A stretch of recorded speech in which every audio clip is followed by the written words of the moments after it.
I just hate a rhinestone. Shirtless is better than a mesh top. I feel like Selena Gomez fans might be crazy. You're gonna come for me. They're coming for you. Guys, I'm one of you. Don't come for me. Hello and welcome to the Gay and Trying podcast. I'm Dylan. I'm Alex. And today we're joined by one of the most fearless, inventive, impossible to ignore artists in pop music. He's a singer, rapper, violinist, producer, and visual storyteller who has transformed Kentucky roots, Colombian rhythms, religious rebellion, and unapologetic queer sexuality into his own brilliant creative vision. Hi, Cain Culto. Hello, guys. Hey. Oh my God, that was so sweet. Cain, are you crying, trying, or thriving today? I am thriving. Ooh, love to hear I had a shoot day yesterday, so I'm tired from that, but like surprisingly, I feel steady. Yeah. Like Ooh, good. Yeah. Love that. Yeah. Alex, are you crying, trying, or thriving today? I'm thriving and crying a little bit. I have had an article go out yesterday. Well, when this comes out, it's been a few weeks, but I had an article go live yesterday. Yeah. Kind of like explaining my coming out story and, you know, the religious trauma upbringing, which I know you can relate to. Mhm. And still waiting for to find out if my parents have seen it. So I'm Ooh, stoked okay, to have that's it tough. out. Yeah. Emotionally heavy Yeah, and it is. drained a little, maybe. Quite, Yeah. Quite. But ultimately just so happy to have it Good. out. The support's been really Well, good. congrats. So Yeah, thank that's you. Thank amazing. you. That's like a momentous moment. It is, yes. A big moment, but great feedback all around. So, but that's the thriving for sure. Dylan, crying, trying, to thriving, babe. I feel like I'm thriving today. I had a massage yesterday. Oh, and yes. it was such a lovely experience. You know, like I really enjoy like taking time to self-care, except I get into the room and I strip down and then I put the blanket over me and then I lay down on the table. So I don't like hobble and do this weird thing with the blanket, whatever. So as I put the blanket around me, I go, this is sheer. It's like a see-through blanket. Yeah. I was like, okay, what an interesting moment for me. And then there were definitely moments during the massage where like I always have them focus a lot on my glutes for obvious reasons. And I feel like at some moments I was like, is he massaging or is he just spreading them wide? I'm like, I really couldn't. Oh my God. I couldn't tell you. Yeah. But I feel like it gassed me up a little bit and now I'm thriving. Good. Yeah. Are you a picky massage? Like, do you need it really hard? Or are you like, I'm the type of person where I'm like, if it hurts in a positive way, you love it? Yeah. I like it because Yeah. I know it's doing good things. Yes. Whereas there's other people who are like, if it hurts at all, get me out of that room. That's me. Like, I'm really sensitive. Same. I like it more Yeah. soft. Yeah. I want to fall asleep during Yeah. it. I don't want that. You know? Yeah, I look at it as physical therapy. Yeah. My boyfriend's that way. Yeah, exactly. Feel like we're also thriving because this week we did 4 episodes of our Gay and Trying show and those are on Netflix this week. Oh my God. That's So amazing. it's like Netflix, a crazy time all around, which is so exciting. Congrats. Thank yeah. you.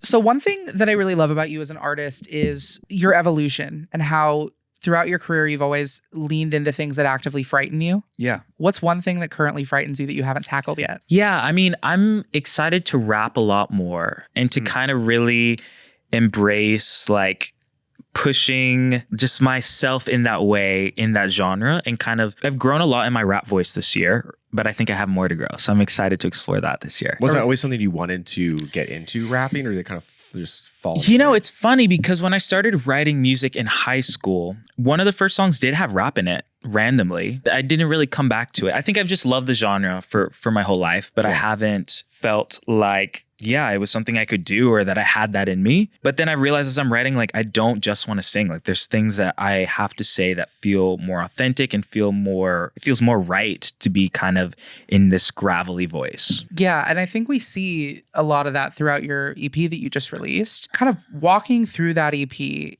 the record opens with A Plague of Pestilence, also known as just like a full biblical apocalypse. Yeah. Which is so funny. Like literally fire, famine, floods, plagues, right? If you had to name the plague currently affecting the United States right now, what would it be? Oh my gosh, well, fascism is taking over. But I mean, and that has just so many implications, right? Like it's the climate crisis. That's really where the song came from. Just my frustrations of like, oh my gosh, things are not getting better. If anything, they're getting worse. And it feels imminent in many ways. And so, just this right wing takeover, it's quite scary, but we'll survive it. And hopefully it swings the other way. What do you think the cure would be? I think the cure is just not giving up or not feeling like it's inevitable. It's like choosing to still stay strong and stay focused in our intentions of what the future could be. Yeah, I think that's great. I'm seeing a lot of that right now. Melanie Martinez just released Hades, which also has a lot of that too. And it's music as a form of protest has always been around. But I think right now we're seeing it in a very unique way. I don't know. I'm just very drawn to it, and I'm seeing a lot of it right now, and I'm grateful for it. I think we need it because music can be escapism, and it's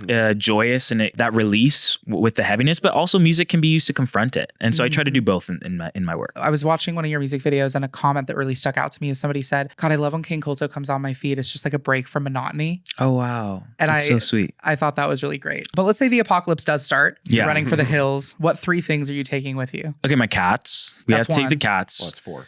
It's 4. 4, so I'm already out. Yeah, but I'll put them in one big bag. There you go. My cats, my violin, and my laptop. Yeah. How are you gonna charge it? It's the apocalypse. Okay. Oh fuck. What about Omar? Oh yeah, that's given. He's grabbing the cats with it, me. yeah. Oh my god, things. Yeah. So the next track, Dungeon Cult Devotee, brings a sense of catastrophe into the present, right? Especially through politics, consumerism, and the way that we experience suffering. Instead of, it being physical now, it's like through our phones. Yeah. You're somebody that deliberately pours art and cinematic storytelling into your short form and your long form, right? But like a high volume of short form. Yeah. But in this song, you've also called TikTok and Reels the new movie theater. And in this song, we swipe past Gaza, we stay numb. Yeah. Right? Yeah. What's your philosophy in how you use the algorithm for art without helping numb people? Yeah, it's tough, I think there's so much purpose for art. There's different purposes for things that you create. And everything I do isn't political, but I would feel really uncomfortable if I wasn't speaking to the political moment right now. And so, yeah, even on that song, I was really like struggling because I wrote that line about Gaza and I was like, it just feels so hard to even sing and say in that way, just because I feel powerless. But my team was like, no, I think it's important. You're actually capturing this moment in history and this feeling of feeling crazy, witnessing these things. And so the song is just meant to embody that feeling kind of in an uncomfortable way, And there's resolve on this record, but that's one of the moments of just like in the muck of it, And I utilize social media as just a method to get the messages that matter to me, the topics, to highlight that through my gifts, which is like art, and storytelling. And so this last year, I've been able to do a lot of work that is more overtly political that I'm so proud of, and it's helped me like find a community of people that feel the same way, and that's been so encouraging. No, I love that, and it's true. Like, there's a lot of other elements of this song too that I'm like the lyric that I won't mention, but like seeing a video like that pop across a feed and just being like, this can just show up on my feed, and I can just watch this. Yeah, it's insane. Yeah. And I think the way that you tackle it is very well done. Yeah, it's hard. Well, thank you. The song also keeps returning to the image of a cage, right? And that cage is seen throughout the record, of course, but specifically here, the cage that has been made comfortable. As in your life, you've broken out of your own cage. Is there something that you've held on to that you're not yet ready to let go of? I mean, I think I'm doing it all little by little through Cain Culto, right? So there's just like fears of being misunderstood. Yeah, it's been interesting even now as my life gets busier and more public. Yeah, it's just interesting to see how my character is tested in different ways. And so I think in each season of my life, there's new opportunities to uncover places that I didn't realize I had to grow with communication and with my team, professionally with my team, with my partnerships. It's just like, there's so many aspects. And I can't think of anything specific, but there always is. And I'm always ready to confront it when they come. Yeah. Oh yeah. It's also cool to see that you are able to grow in all these different areas. Right? I try to, even like the first, like not the first, but like, I guess one of the most significant things that led me to create music under Cain Culto was just like coming out, right? And that was like, I really think it could have been an easier journey, but I was so resistant to it. So much that it led me to a place where I had to be hospitalized because of my mental health. And it was me fighting it, right? Versus instead of maybe just confronting it in a more easy way, I suppose. So I think because of that, I've just learned resisting it can lead to such a dysfunctional place. So when I see things come up early, I try to just get ahead of it. You guys also have a very similar story in that regard. Yeah, totally. Yeah. Yeah, it was quite the journey. How long have you been out? 5 years. So around COVID is when all that happened. Yeah, so recent. 5 years. I just hit 5 years as well. Yeah. And I feel like it's something new every day that I'm kind of processing and learning through, which has been a whole thing. It's just, there's so many, I mean, people think of it was just your sexuality, but there's so many things to it. It's so much more than that. It's like, it's your, how you're socialized. It's your understanding of self. It's your spirituality. There's so much of it. And so it's a fracturing of your whole being, right? That we have to kind of, as queer people, most of us have not had the easiest time accepting that. So we have to go on a journey of reintegrating all that. Totally. I've been out since before I can remember. It was kind of that thing where people told me that I was gay before I was even like clocking it myself. But even at that point, right, it's like interesting to see, oh, the challenges that I have, the challenges that you have. There's so much overlap, even when, I don't know, where gay people are such a spectrum. Yeah. But we all, I feel like, can relate to these things. And I love when we can come together as a community and really relate to those, especially year round, because we deserve more than just June. Yeah.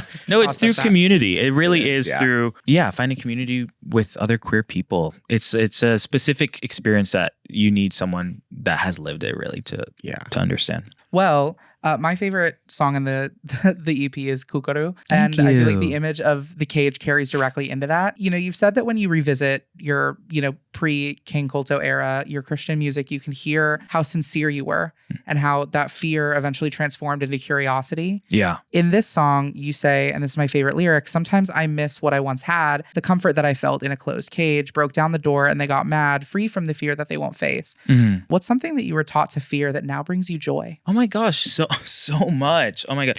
Like with fundamentalism, you realize how small your world can become. And it's just like, there's levels to it, right? But it's like, who's wrong and who's right? And like, typically everyone's wrong, but your small little group. And so, I was afraid of, I guess I wasn't that well behaved because I still loved pop music even back then, but there was a shame attached to it. Yeah. So I couldn't resist my curiosity enough even then. And I still studied pop artists that inspire me now, but now I'm just diving in a different way. There's no shame. It's just like, I look up to these icons like I would to saints, in religion. And so that's been just being able to like respect artistry without this fear of them being godless or anything. If anything, they connect me to this thing, this human experience.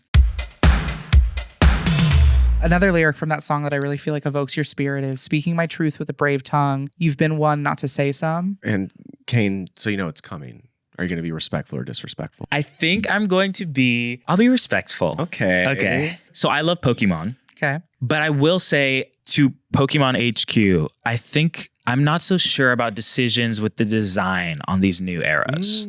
I feel like I love iconic and memorable things. And I feel like some of these designs feel quite over designed, honestly. Okay. There's too many little features, too many extra. It's like, no, like simplicity. Like someone told me this, concept is really strong when you can break it down and there's like maybe 2 or 3 essential aspects to it. Once you're adding too many bells and whistles, it's over designed. And I feel that about these new Pokemon. Some of the early ones were so simple. So like even in design, like getting back to cartooning and sketching, it's like things are more imprintable and iconic the more simple they are and easily replicated. And so I just feel like the new ones are really like over designed. Yeah. Do you have any specific ones that you think are specifically to Pokemon HQ? Yeah, like I played this last, what was this last one? The new one is Wind and Waves, but the one before that. And I feel like they were all just over designed. All the starters. Yeah. I can't even name them. That's how bad designed they are. Damn. Take it back to basics. Guys, let's go. Do something about it, please. Yeah. Like Chikorita, Perfection, Cyndaquil, like those first 2 eras. Yeah. Yeah. That's maybe 3, maybe the third one, but after that. Did you ever play Pokemon? It wasn't allowed in my house. What about now? Never? No, it was well, Pokemon were little demons. They were. I was in elementary school, private Christian school, and it was fine at first until the principal met with my parents and were like, yeah, hey, I remember that convo too. God, or the devil. About Pokemon? Yeah. No, yeah, it's because Pokemon, it translates as like pocket demons. And so Christians had a real issue with that in the 90s. Yeah. That's dangerous. And evolution isn't described as a pocket demon. Well, like, come on. Yeah, so that's where evangelicalism was in the 90s. Yeah. Extreme. And Harry Potter. Don't even get me started. Moving along through the EP, we then move into more intimacy, body, and spirituality. In Tantra, you bring Tantra, reincarnation, and Rumi into one song. What is your process like about learning about a spiritual tradition before you bring it into your art? Yeah, I mean, I'm just a total nerd. And so like so much of my journey leaving fundamentalist Christianity was like exploring and following that curiosity. And for me, the spiritual path was authentic. It wasn't only something forced on me. It was something that I like was part of my own desire to explore. And so, yeah, just a lot of reading and a lot of, just immersing in, and art, as an artist too, there's such rich language and history and imagery in these different traditions. And that also pulled me in. It's like, oh, I'm really drawn to this. What does this mean? Like, what is the history? What's the symbolism there? What is the myths and the narratives that we tell ourselves about these different traditions? So it starts with just me nerding out, and then it just finds its way into the art because it becomes part of the language and the metaphors that I speak, Did you ever run into I know for me, deconstructing religion was I met with a lot of fear because, you're taught never question anything. And so totally. Did you wrestle with that a lot? Totally. I think you hear that in my earlier work. There was such a fragility, It's like I know what isn't working, so I'm willing to tear it down. But there's a fear, and then you have to confront, all the things you were told not to, and it takes a new level of just self-confidence and belief in what feels right, And so that's been my journey, and I feel like with this new body of work, I've so much of those fears have kind of just been pushed down and dealt with, really. So then I feel like you hear a confidence in my new work that's more willing to just own, this is where I'm at. This is what I believe now. This is what I'm processing. And this is what hasn't worked. And I'm ready to just throw it out. And the EP takes us through so much, right? From in order, by the way, the apocalypse, captivity, politics, faith, sex, and then we end with shaking ass. You have to. Okay. Why end on shaking ass? I just think it's that is celebration. To be, totally. And it is spiritual too. It's interesting. My healing has always been about getting back to the body. And so the EP takes that journey from maybe my mental fears and my mental limitations of the world at large, within myself, all of it, to then just getting back into the body and dancing. I mean, that's how we heal. I think it is really funny though, because if you flip that, think about the story that it would tell. It almost flips it on its head, right? Because then you go from shaking ass to sex, to then faith. Politics, captivity, and then the apocalypse. That's just it's very funny. And in the final song, you name 6 legendary women. Right? Shakira, Selena, Rosalia, Kali Uchis, Celia Cruz, and Gloria Estefan. But I have a challenge for you.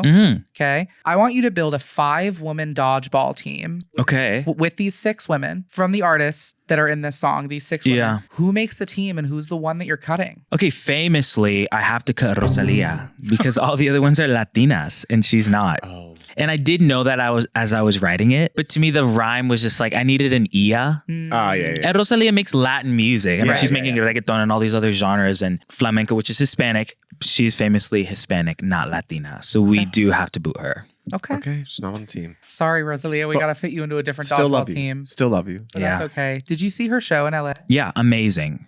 She's a huge inspiration. And I think her and I, similarly, we are bending genres and we're really mixing just different influences. And I relate to her in that sense. Yeah. Yeah. I never thought that in 2026, I would see an opera that I just could not stop listening to. Yeah. She's the best. So good. All right. We're going to play a game called One Track Only. Okay. We're going to give you a prompt and you're going to answer with the song title from Occulto too. The most spiritual song. Tantra. The song most inspired by Kentucky. A Plague of Pestilence. The song your former pastor should hear. Kukuru. Yeah, for sure. The song your younger self needed to hear. Probably Tantra in a weird way. Yeah. Why is that?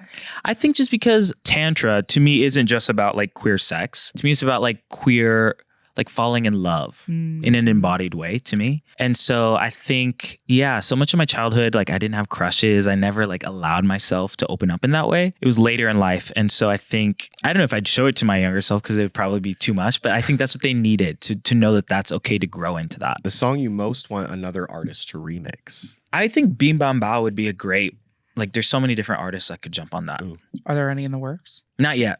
The song you want played at your funeral? From this EP, maybe probably not the first 2. Those are too heavy. Yeah. So Bim Bam Bao, at the celebration. That's fun. The song you play to get yourself hyped in the morning. Kukuru or DCD2 is really hyped. The energy is really intense. The lyrics are heavy as fuck, but the production has so much energy behind it. What about the song that goes hardest live? Plague. The song you put on a sex playlist. Tantra. Yeah. Well, yeah. What about the song that best represents you today? Probably Kukuru. Yeah. It's just chill. I feel like it's easy listening out of all of them. It's the most just vibey. Yeah. Love that. Did you guys hear that? It's tea time. Uh-oh. We're pouring the hottest pop culture tea and asking Cain to take a sip or spill some of his own. So this is chisme time. Absolutely. Yes. So we're chismosas. What men's fashion trend do we need to retire? I don't love mesh tops, like mesh tank tops, mesh like jerseys. I don't love it. And more so, which I saw a lot at Pride, which I want everyone to dress as you will. And I think there are celebratory things that we can all do, but I just hate a rhinestone. A rhinestone? I hate a rhinestone. Why? I just can never love it. As somebody that just bought my first mesh top like 2 months ago, I'm just going to burn it with fire. And I get it. Sometimes it's out of necessity because it's hot, but like, I think I just hate a mesh top. Just like go shirtless. Yeah. That's how I feel. Right. Yeah. Well, yeah. Just get rid of it. Just get rid of it. He's saying that with the body that he has, you guys.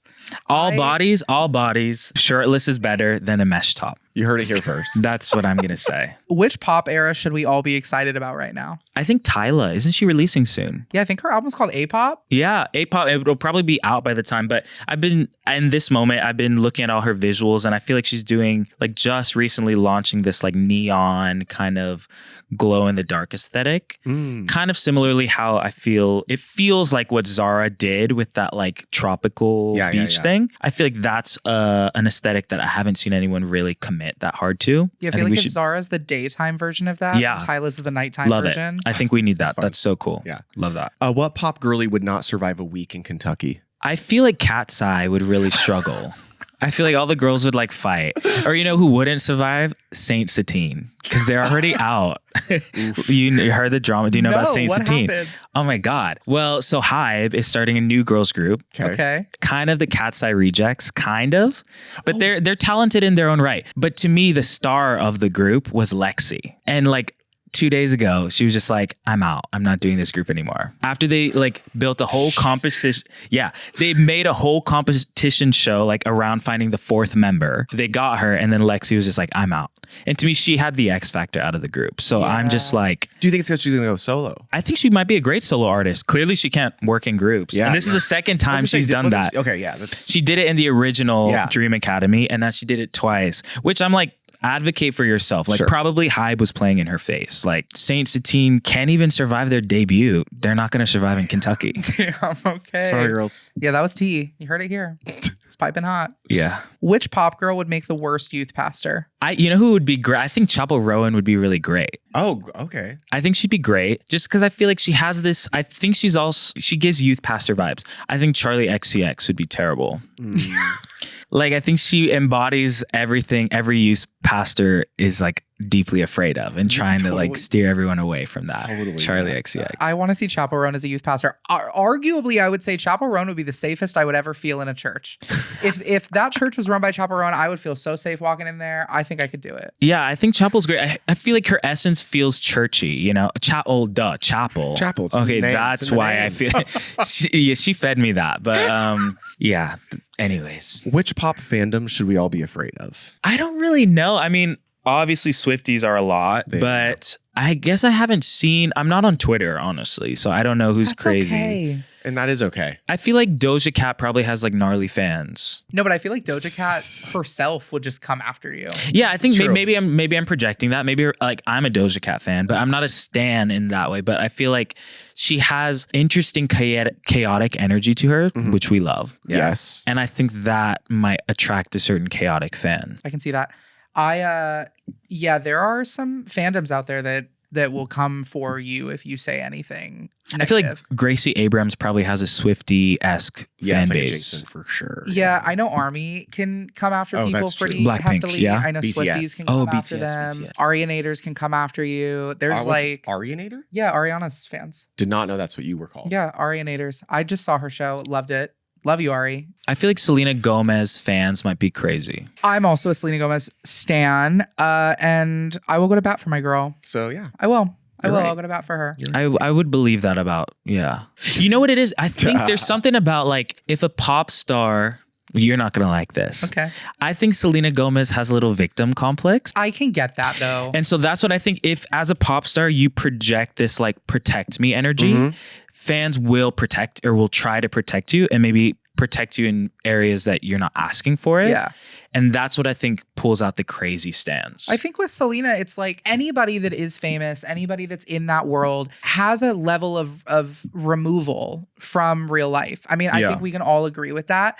And I think when that is shown to the public, Selena's first instinct is to go, oh, well, then I have to go. Like, I'm obviously not wanted here. I see. And I'm like, girl, just admit that you're a billionaire, that you have 400 million Instagram followers, and just admit that you just made a mistake and that you didn't mean anything by it and move on. Yeah. Like, that's the way to handle it always. It's like, no more deleting Instagram. We know you're not really deleting it. We know your assistant's just deleting the app from your phone for a minute. Just like, move on, babe. But she's a Cancer, no? Yeah? Yeah, July. Yeah. So she's sensitive. I'm a Cancer too, and I get it. Yeah. That's my girl. I love her down. You know what I mean? Yeah. Love her. Anyways. They're going to come for you. It's yours. They're going to come for me. They're coming for you. Guys, I'm one of you. Don't come for me. I don't know. Whose next era should we all be watching? And I'm talking like, this is not like, they're not in the middle of their era. They're in between eras. Whose next era should we be watching? You know, I mean, I guess I'll mention like more up and coming. There's this artist who I think is so cool, Sophia Isela. Do you know her? She plays the violin too. She's really cool. And I don't even think she's had a debut record yet. I think she has crazy fans. Really? There's videos of her like performing. She asked like, she asked everyone like for consent to hold their hands. And people are trembling. Really? Like literally like, oh my God, they're about to pass out when she touches them. That's like so very like sweet. messianic Jesus vibes, which I think is like culty and iconic. Yeah. But I think she seems like a really cool person, but I think she's just going to blow up. Yeah, that's awesome. She's so cool. I think Shania Twain's going to kill it, but I'm like, I also am excited for her comeback. Like, I feel like it's been a second. She's needed a very public facing thing, and I'm excited to see what comes out of it. Just like Madonna just had that comeback and is like for a long time, people I don't think really appreciated new Madonna and what was going on. And now people are like, oh my God, she is not only the queen, she is the monarch. The moment. And, everything. Yeah, she's back. What are we officially calling the song of the summer? Everyone's saying we're having like a sad girl summer. It does kind of feel like that. And so like as a like sad gay music, I will say, do you guys know Ryan Beatty or Beatty? Right? Is it Ryan Very Beatty familiar. or Betty? Love Yeah. Ryan Beatty. Ryan Beatty. I've been saying it wrong. Love his new record, and specifically Sweetest Secret Language. Yeah. Oh my God, it's been on loop. I love that song. Secret So Language. good. Yeah. I like that, calling that the song of the summer. That's great. It's really like tender and so cute. I agree. And I think we need to do more with pop boys. Yeah. Like pop boys are so slept on, and we need to like champion our pop boys because we think pop icons and we all think of the girls, but there's some really, really great pop boys right now doing some really cool things too. I feel like we need to put some respect on their names. Who are you thinking of? Yeah, name them though. Guys, look. Sorry, is that Speaking of, Incredible. Cain, No, please. which male pop star should we all be rooting for? Okay, sorry, that was cunty of me. Sorry. I love Lil Nas X. I want Lil Nas X to come back. Yeah. Like, especially with this journey, like I relate to him. Like, I know what it's like to go through psychosis, and then him publicly, like, oh my God, terrible. And he seems like a really sweet soul, right? Yeah. Completely agree. And so I want to see him win. I want him to have another big moment. Me too. But I also think like he doesn't have much competition. You're like trying to advocate for the pop boys, but I just don't know who's really taking it. Well, And that wasn't to be shady. I'm truly curious. I feel the same way. I think that there are some really more underground He's buying time. pop boys that I'm really excited about. And I feel like all of them come from the queer community. And I think that's really exciting. That's Bentley true. Robles That's is true. doing really amazing, cool fucking things right now. Yes. Jordy just released an amazing album. You just released an amazing EP. Yeah, we're Your all on the album's way. underground. Yeah, I would agree with that. But like there is a bubbling happening that I feel like is going to really kind of emerge very quickly. I hope so. I mean, I've always looked up to like male pop icons, you know? Also, let's look at K-pop, okay? If we want to talk about pop icons that are doing really cool shit, let's look into K-pop because BTS just killed it. X-Love killed it. X-Love killed it. Stray Kids killed it. And Hypen's killing it. All of these male pop groups. And then look, all of my best friends are into them. Look, they are educating me. And I think that is amazing. Thank you for that. Done. Okay. Gavel pounded. Okay, one final question. Whose comeback have we waited long enough for? I'm gonna say my friend, Brooke Candy. Love Brooke Candy. I think she has been a legend. She's proven that she is an icon. And I know she's working on new music. Okay. And it's pretty cunty. So I think we all need to be ready for that. Are you a part of any of that? No, we had a collaboration already last year. Okay. But no, this is her moment. Yeah. I'm excited. That would be awesome. All right, Cain, we're going to play a little game of Kiss, Marry, Kill. Oh my God, let's do it. Ourselves, along with our brilliant producer, Lauren, have put together some really fun options for you. All right. Kiss, Marry, Kill cities, Boynton Beach, Lexington, or Santa Ana. Okay, so I've lived in all these places. Lexington was my childhood. Oh my God. Boynton Beach, I was born there and then grew up with like university, high school years, lived in Boynton. And Santa Ana since I moved to California. Oh my God. Okay, so marry. Well, I'm going to get married soon. With my fiance. I keep calling him my boyfriend, fiance. So I should marry Santana, right? This is where I live. This is where I am. Sense. I don't want to kill either. Okay, but maybe I would kill Boynton Beach, honestly. Okay. Yeah. I haven't been to Lexington in forever, and I'm actually going there on tour this year. So it's going to be my first time returning for a long time. But maybe I'll like be back and it'll feel so different. I was going to say, do you have any friends still in Lexington? Just a few, yeah, from like high school, but it's going to feel different. But I have so many fond memories at Lexington. That's so exciting. Yeah, this is so cute. Okay. Kiss, marry, kill zodiac signs. All right. I do love astrology. Gemini, Aquarius, or Leo. So I think let's just kill the fire sign. Okay. Controversial. I don't have any Leo in my chart, so I don't relate to Leo too much. People would think because I have this like huge persona, but I'm really not like that. Oh. But I'm an air sign. I'm a Libra. So let's stick with my girls, Gemini, Aquarius. And I think I'm going to have to, I'll kiss a Gemini and I'll marry an Aquarius. Okay. I'm an Aquarius. I love Aquarius. Like, I think I always have great conversations with Aquariuses. Okay, yeah. You're not a Leo. I'm Please a Cancer. Okay, I was going to say, I'm like talking shit on Leo. But my Mercury and Venus are both Leo, so I have a lot of it in my chart. Leo's great. I mean, it's a power sign. Like, I think celebrities often tend to be Leos. Yeah. Charisma, personality, it's your strength. I can't relate. I don't have any Leo in my chart.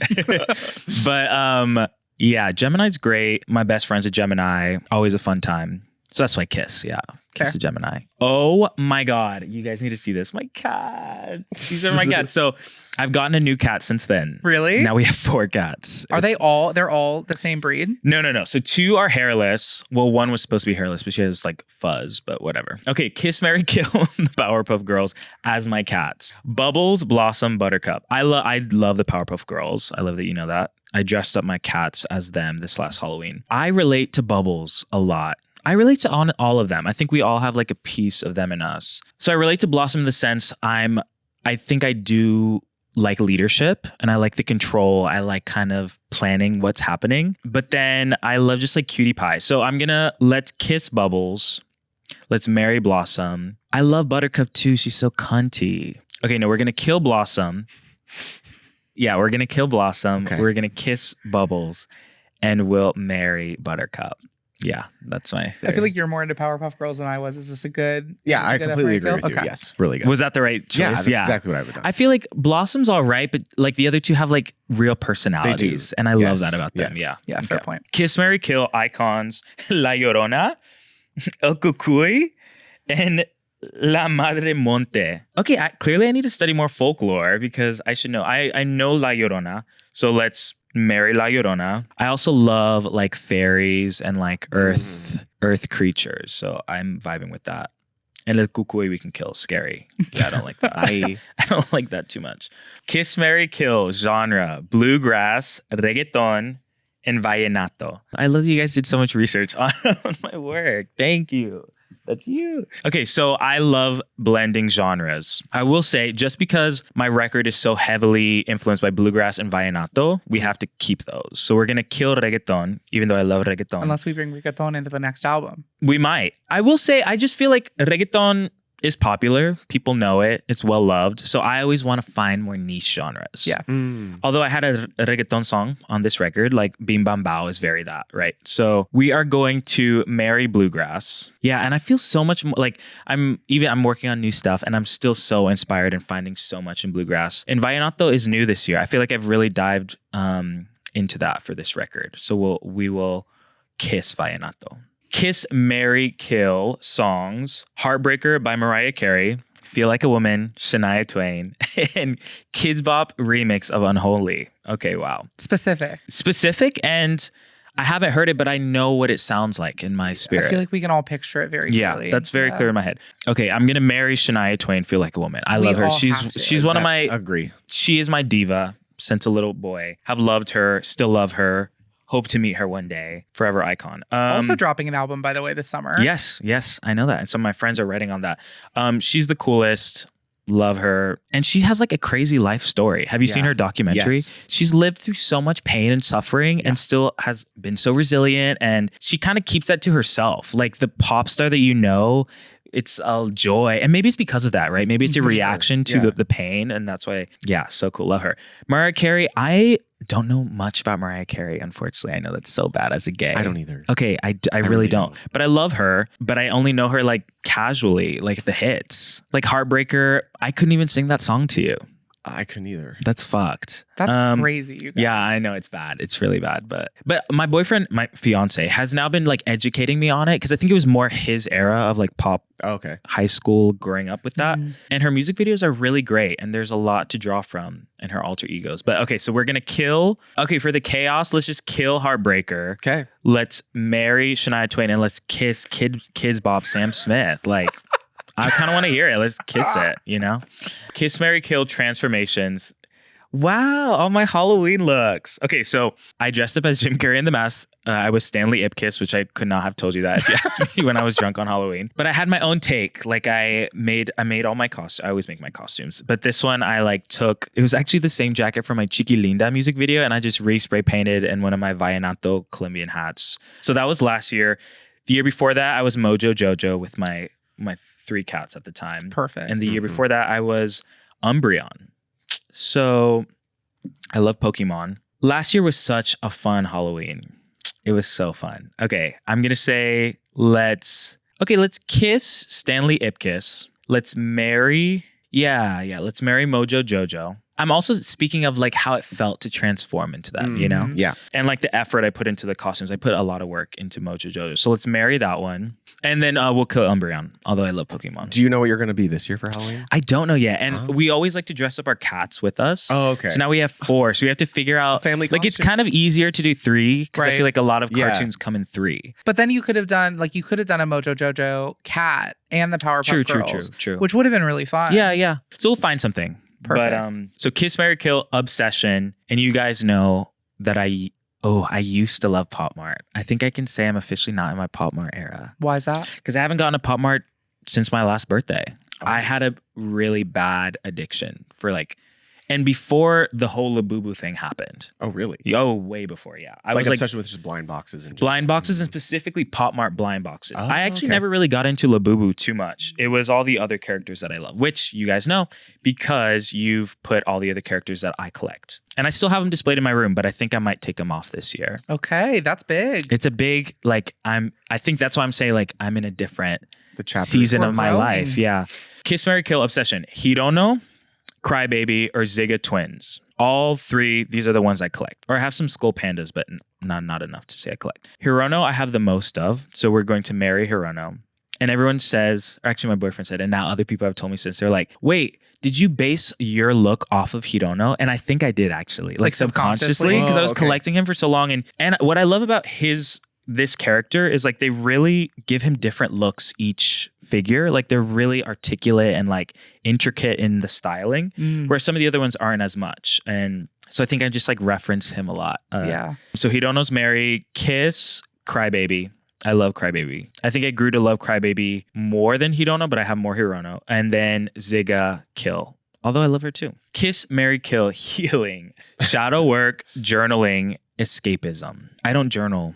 Me neither. It's so bad. I don't. So kill journaling, marry shadow work, and kiss escapism. Speed round. Kiss, Marry, Kill, speed round. Omar's Magic. Omar, who does my hair. My fiance. And my fiance. Okay. It's about his hair. That's why I said that. My amazing hairdresser. My hairdresser and fiance, I guess. No. Fault Magazine, which he did Finger Waves. Tidal Magazine. Ooh, I don't even know what it's called, but he did a 640s, kind of, I don't know what to call it, but it's an updo. And Kalima music video, we did Liberty Spikes. So Well, thank you for saying the Title magazine shoot with that hair was beautiful. I had a lot of doubts about it. Really? Yeah, it's very out of my like world. It's a little glam. I'm more grunge and punk, you know? Right. So let's just kill that one. Although I'm glad I did it, you know? It was something unique. Fault magazine, Let's Kiss, The Waves. Although maybe I should marry those because I feel like I do come back to that a lot and shoot. So marry and then kiss Liberty Spikes. Okay, kiss, marry, kill, DIY projects, nails, costumes, or grills. Speed round, kiss grills, kill nails, marry costumes. Because I have a nail artist now that kind of does my Do nails you? for me. Yeah. Yeah, so And he's great. great. He's so great. Kiss, marry, kill, staples of my brand. Proud unibrow, botas tribaleras, or bruja fingers. Oh, it's just really hard. Okay, if I have to kill one, I'll kill my unibrow because it'll grow back. True. And then I will marry my fingers. I think these are going to stay with me for a while. And then I'll kiss my botas. Kiss, marry, kill instruments. Fiddle, mandolin, banjo. Kill banjo because I'm the least skilled in it, honestly. And then marry fiddle, most skilled. Kiss mando. I love that you arrange those by skill level as opposed to like, which I guess like interest level, skill level, like marries, but still, you know, it's and that's everything. Cain, tell the people where they can find you. You can find me on all socials, Cain Culto, YouTube, Instagram, TikTok, all of it. And listen to the new EP. Listen to the new EP and my album that'll be out in September. Also, I'm going on tour, US tour to, I think it's like 12, 13 dates. I'm so excited. This is my first headline. I'm putting my whole heart into the show and I want to see everybody in person. Including Kentucky. And Kentucky. I'm going back to Lexington, Kentucky, Miami, Chicago, Atlanta, LA, all of the shows. Hell yeah. Washington, D.C. We'll be everywhere. Amazing. Well, thank you so much for watching and listening to the Gay and Trying podcast. Be sure to like, subscribe, share. Cain, thank you so much for being here. Thank you, Really guys. So fun. And until next time, Keep trying.